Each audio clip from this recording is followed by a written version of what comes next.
బైబిల్లో కొంతమంది ఉన్నారు, ఐశ్వర్యాన్ని ఆశించి, ధనాన్ని ఆశించి ఏ విధంగా వాళ్ళు మోసపోయారు, తమ జీవితాన్ని అంతం చేసుకున్నారో మనం ఈరోజు కొన్ని విషయాలు నేను మీతో పంచుకుంటాను. మొట్టమొదటి వ్యక్తి ఎవరంటే యెహోషువ గ్రంథంలో 7వ అధ్యాయము 21 నుండి 26 వచనాలకు మనం వెళ్దాం. రండి ఒకసారి చూద్దాం. దోపుడు సొమ్ములో ఒక మంచి షీనారు పైవస్త్రమును, 200 తులముల వెండిని, 50 తులముల ఎత్తుగల ఒక బంగారు కమ్మిని నేను చూచి వాటిని ఆశించి తీసుకొంటిని. ఇతని పేరు ఆకాను అనే వ్యక్తి చెబుతున్నాడు, నేను ఇదిగో దోపుడు సొమ్మును మనము దోచుకున్న దాంట్లో నేను ఇవి తీసుకున్నాను, అదిగో నా డేరా మధ్య అవి భూమిలో దాచబడి ఉన్నవి, ఆ వెండి దాని క్రింద ఉన్నదని ఉత్తరమిచ్చి తాను చేసినదంతయు ఒప్పుకొనెను. అప్పుడు యెహోషువ దూతలను పంపగా వారు ఆ డేరా యొద్దకు పరిగెత్తి చూచినప్పుడు అది డేరాలో దాచబడి ఉండెను, ఆ వెండి దాని క్రింద ఉండెను. కాబట్టి వారు డేరా మధ్య నుండి వాటిని తీసుకొని యెహోషువ యొద్దకును ఇజ్రాయేలుల యొద్దకును తెచ్చి యెహోవా సన్నిధిని ఉంచిరి. తరువాత యెహోషువయు ఇశ్రాయేలులందరూ జెరహు కుమారుడైన ఆకానును, ఆ వెండిని, ఆ పైవస్త్రమును, ఆ బంగారు కమ్మిని, ఆకాను కుమారులను కుమార్తెలను, ఎద్దులను, గాడిదలను, మందను, డేరాను వానికి కలిగి ఉన్న సమస్తమును పట్టుకొని ఆకోరు లోయలోనికి తీసుకుని వచ్చిరి. అప్పుడు యెహోషువ, నీవేళ మమ్మును బాధపరిచితివి, నేడు యెహోవా నిన్ను బాధపరచును అనగా ఇజ్రాయేలులందరూ వారిని రాళ్లతో చావగొట్టిరి. వారిని రాళ్లతో కొట్టిన తర్వాత అగ్ని చేత కాల్చి వారి మీద రాళ్లను పెద్ద కుప్పగా వేసిరి, అది నేటి వరకు ఉన్నది. అప్పుడు యెహోవా కోపోద్రేకము విడిచిన వాడై మల్లుకొనెను, అందుచేతను నేటి వరకు ఆ చోటికి ఆకోరు లోయ అని పేరు. ఆకాను చేసిన పాపం, ఆకాను ధనాన్ని ఆపేక్షించటం ద్వారా, ఆకాను ఇదిగో ఒక్కని పాపము ఇజ్రాయేలు ప్రజలందరి మీదికి వచ్చింది. అందుకు దేవుడు వాళ్ళకు సహాయం చేయకుండా పోయాడు. వాళ్ళు ఒక యుద్ధానికి వెళితే అక్కడ వెళ్ళినటువంటి ఇజ్రాయేలు ప్రజలు నాశనమయ్యారు, కానీ వాళ్ళు గెలిచారు, వీళ్ళు ఓడిపోయారు. అప్పుడు అర్థమైంది యెహోషువకి, ఇదిగో మేము ఓడిపోతున్నాము, దానికి గల కారణం ఏంది అంటే ఇదిగో వారి మధ్యలో ఒక అతను తప్పు చేసిన వ్యక్తి, పొరపాటు చేసిన వ్యక్తి, పాపము చేసిన వ్యక్తి, దోపుడు సొమ్ము ఏదైతే ఉందో ఆ సొమ్మును ఆశించి ఇదిగో వారి మధ్యలో పాపము చేసిన వ్యక్తి ఉన్నాడు. కాబట్టి వాళ్ళు ఎక్కడికి వెళ్ళినా దేవుడు తోడుగా లేకుండా పోయాడు. ప్రియ దేవుని బిడ్డలారా, ఈరోజు మనము కూడా మన జీవితాల్లో ఇలాగే ఉన్నాం. ఒక్కరు చేసిన పాపానికి కుటుంబం అంతా బలి కావలసినటువంటి పరిస్థితి వస్తూ ఉంది. ఒక్కరు చేసినటువంటి తప్పుకు ఇదిగో ఆ కుటుంబం అంతా కూడా మూల్యము చెల్లించుకోవాల్సినటువంటి పరిస్థితి వస్తూ ఉంది. ఆకాను జీవితంలో అదే జరిగింది. ఆకాను ఇదిగో తెచ్చిన దోపుడు సొమ్ము ఏదైతే ఉందో బాగా ఉన్నటువంటి ఒక వస్త్రాన్ని దొంగిలించాడు, ఇంకా వెండిని దొంగిలించాడు. అందులో ఏవైతే బాగున్నాయో అన్ని కూడా ఆశించి తన డేరాల మధ్యలో దాచుకున్నాడు. చివరికి పట్టుబడ్డాడు. పాపము ఎప్పటికైనా నిన్ను పట్టిస్తుంది అనటానికి ఇది వాస్తవం. ఇది ఒక సాదృశ్యం. ప్రియ దేవుని బిడ్డలారా, ఇదిగో మన జీవితాల్లో కూడా ఇదిగో మనము కూడా అనేక మార్లు ధనాన్ని ఆశించి తప్పుడు పనులు చేస్తున్నామేమో, జాగ్రత్త. ఆకాను జీవితంలో చూడండి, ఇదిగో వారిని అందరినీ ఒక్కడిని కాదు చంపింది, ఒక్కడిని చంపలేదు. ఇదిగో ఆ సొమ్ము అంతా కూడా రికవరీ చేసుకున్నారు. అది దేవుని సన్నిధిలోనికి తీసుకుని వెళ్ళి పెట్టారు. ఇదిగో అతని కుమారులను కుమార్తెలను ఏదైతే తనకు కలిగి ఉన్నదో అన్నిటినీ కూడా తీసుకుని వెళ్ళి ఊరి బయట ఆ లోయ దగ్గరికి తీసుకువెళ్ళి వాళ్ళను ఎలా భయంకరంగా రాళ్లతో కొట్టి చంపి ఇదిగో కాల్చివేసి రాళ్ళు కుప్పగా వేశారు. గమనించండి, ఇదిగో నీ పాపము ఎప్పటికైనా దాగదు. ఇదిగో తండ్రుల దోషము పిల్లల మీదికి వస్తుందట. తండ్రుల దోషం అంటే మరి తల్లుల దోషము రాదా అని అనవద్దు. ఇక్కడ తల్లి తండ్రి ఎవరైనా సరే ఇంట్లో ఒక్కరు పాపం చేస్తే ఆ పాపము వారి మీదికి భయంకరంగా వస్తుంది. ఇది ఆకాను జీవితంలో జరిగినటువంటి ఒక వాస్తవం, ఒక సాదృశ్యం.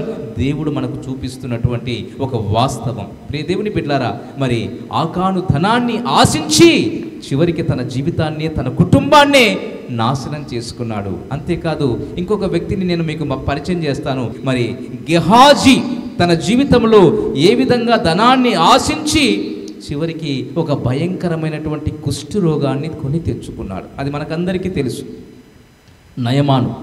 నయమాను ఒక కుష్ఠరోగిగా ఉన్నప్పుడు ఒక మరి పనిపిల్ల తనకు మరి ఇట్లా ఎలీషా అనేటువంటి ప్రవక్త ఉన్నాడు, ఆయన దగ్గరికి వెళితే నువ్వు బాగవుతావు అన్నప్పుడు నయమాను ఆ యొక్క ఎలీషా దగ్గరికి వెళ్ళటం, ఎలీషా ఇదిగో నువ్వు వెళ్ళి ఇదిగో అక్కడ 7 సార్లు మునుగు, అప్పుడు నీ దేహం బాగవుతుంది అన్నప్పుడు తాను మొదట కొంచెము సంకోచించినా చివరికి విశ్వాసముతో వెళ్ళి అక్కడ మరి ఆ యొక్క నీళ్ళలో మునగటం, 7వసారి మునిగినప్పుడు తన దేహము అద్భుతంగా పసిపిల్ల దేహము వలె అద్భుతంగా మారడం తాను గమనించి ఇదిగో ఎలాగైనా ఎలీషాకు తాను కొంచెము సహాయం చేయాలని చెప్పి తాను కొంచెం ధనాన్ని తీసుకుని వెళ్ళి ఎలీషా దగ్గరకు వెళ్ళినటువంటి ఆ యొక్క ఎలీషా దగ్గరకు వెళ్ళినటువంటి ఈ యొక్క నయమాను అన్నీ తీసుకుని వెళితే ఇవి నాకు అక్కరలేదు, దీనివల్ల నాకు సంతోషము లేదు, కాబట్టి వీటిని నీవు తీసుకుని వెళ్ళు అని అతన్ని తిరిగి పంపించుతూ ఉన్నప్పుడు గెహాజీ ఆ ధనము మీద ఆశ కలిగి తన సేవకులతో కలిసి వెళ్ళి ఇదిగో మా పాస్టర్ గారు చెప్పాడు, దయచేసి ఆ సొమ్ము మాకు ఇచ్చేయి అని అన్నప్పుడు ఇదిగో సంతోషంగా నయమాను ఇచ్చాడు. కానీ తాను ఇంటిలో తాను దాచుకొని మళ్ళీ ఎలీషా దగ్గరకు వచ్చినప్పుడు ఏం జరిగిందంటే, నువ్వు ఎక్కడికి వెళ్ళావు? అయ్యా నేను నీతోనే ఉన్నాను, ఇక్కడే ఉన్నాను, పక్కనే ఉన్నాను అని అన్నప్పుడు, నీవు నయమాను దగ్గరికి వెళుతున్నప్పుడు నా మనసు నీతో రాలేదా, నా ఆత్మ నీతో రాలేదా అని అన్నప్పుడు ఒక్కసారిగా ఇదిగో నయమానుకు ఏదైతే కుష్ఠరోగం వచ్చిందో తెల్లని పొడలు, భయంకరమైనటువంటి కుష్ఠు గెహాజీ ఒంటికి అంటింది. ప్రియ దేవుని బిడ్డలారా గమనించండి, ఏదైతే తాను సొమ్మును ఆశించి తను భయంకరమైనటువంటి ఆ యొక్క కుష్ఠు రోగాన్ని కొని తెచ్చుకున్నటువంటి గెహాజీ ధనాన్ని ఆపేక్షించటం ద్వారా తన జీవితంలో భయంకరమైనటువంటి రోగాన్ని కొని తెచ్చుకున్నటువంటి వ్యక్తి గెహాజీ.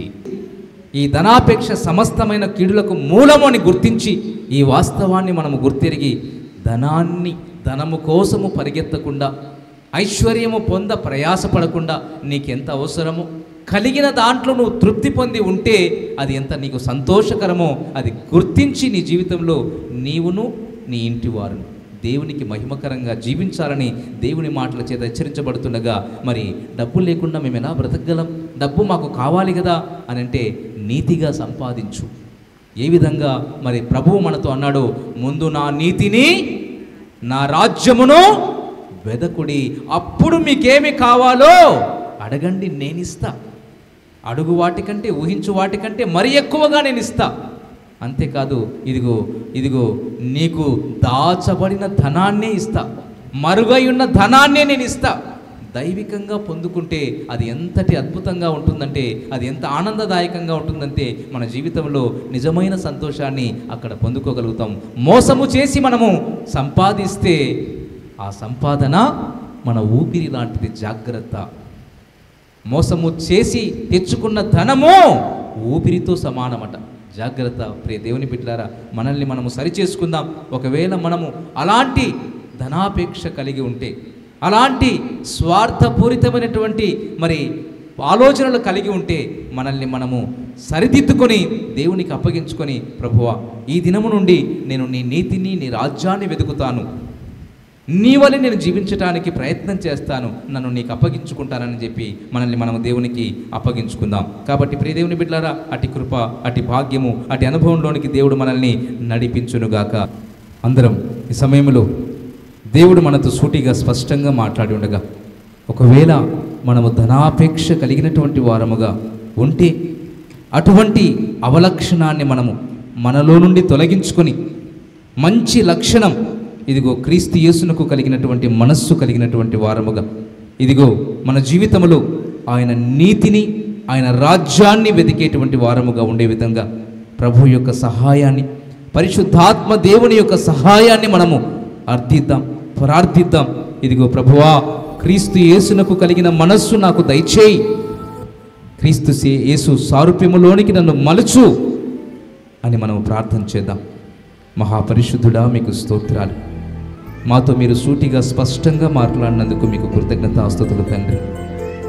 ఈ అంత్య దినాల్లో, అపాయకరమైనటువంటి కాలములో ధనాపేక్ష కలిగినటువంటి వారు ఇదిగో నాయన, ఎంతమంది వారు తమను తాము పడుచుకొని విశ్వాసము నుండి తొలగిపోయి నాశనమవుతున్నారు. ఇదిగో మాకు సూటిగా, ఇదిగో నాయన, స్పష్టంగా మాతో మీరు మాట్లాడారు. ఏ రీతిగా ఆకాను తన జీవితాన్ని, తన కుటుంబాన్ని ధనాపేక్షతో నాశనం చేసుకున్నాడు. తన జీవితంలో నాయన గిహాజీ ధనాన్ని ఆశించి, కోరి, కష్టాన్ని, ఆ రోగాన్ని కొని తెచ్చుకున్నాడు. యుగాంతమందున్న మాకు బుద్ధి కలుగుటకై వీటిని మీరు మాకు వ్రాయించారు. మేము వాటిని గ్రహించి మా హృదయాలు మార్చుకొని, ఒకవేళ మాలో ఇటువంటి పాపము ఉంటే, ఈ ధనాపేక్ష అనేటువంటి విగ్రహారాధన ఉంటే చంపివేసి తండ్రి, మీ నీతిని, మీ రాజ్యమును వెదికేటువంటి అనుభవంలోనికి మమ్మల్ని అందరినీ కూడా నడిపించుమని, విన్న మాటలు హృదయములో నూరంతలుగా ఫలింపచేయమని వేడుకుంటూ, మా యందు మీ మాటలు, మీ యందు మేము నిలిచుండులాగున తండ్రి, నూరంతలుగా మేము ఫలించున్నట్లు, నీటి కాలవల యోరను నాటబడినదై ఆకు వాడక తన కాలమందు ఫలమిచ్చే చెట్టులా మేము జీవించున్నట్లు, చేయనదంతయు సఫలమవునట్లు మీ వాక్యాన్ని మా హృదయాల్లో ఫలింప చేయమని, మహిమ పొందమని ముందున్న సమయాన్ని మీ చేతికి అప్పగించుకుంటూ యేసుక్రీస్తు వారి నామమున ఈ ప్రార్థన సమర్పిస్తున్నాము తండ్రి. ఆమేన్. మన తండ్రి అయిన దేవుని ప్రేమ, కుమారుడిని యేసుక్రీస్తు వారి కృప, పరిశుద్ధాత్మ దేవుని అన్యోన్య సహవాసం సకల పరిశుద్ధులకును సార్వత్రిక సంఘమంతటికి కూడి చేరి వచ్చిన ప్రియులందరికీ ఇప్పుడు ఎల్లప్పుడూ సదాకాలము తోడై ఉండి ఆత్మీయంగా, ఆరోగ్యంగా, ఆర్థికంగా, ఆశీర్వాదకరంగా అన్ని విషయాల్లో దేవుడు మనల్ని వర్ధిల్ల చేయునుగాక. ఆమేన్. ప్రభువునందు ప్రియులారా, ఈ సందేశాలు మీకు నచ్చినట్లయితే దయచేసి లైక్ చేయండి, సబ్స్క్రైబ్ చేయండి, పక్కనే ఉన్న బెల్ బటన్ నొక్కండి. ఈ సందేశాలను షేర్ చేయమని ప్రభువు నామమున ప్రేమతో మీకు మనవి చేస్తున్నాం. Thank you. Praise the lord.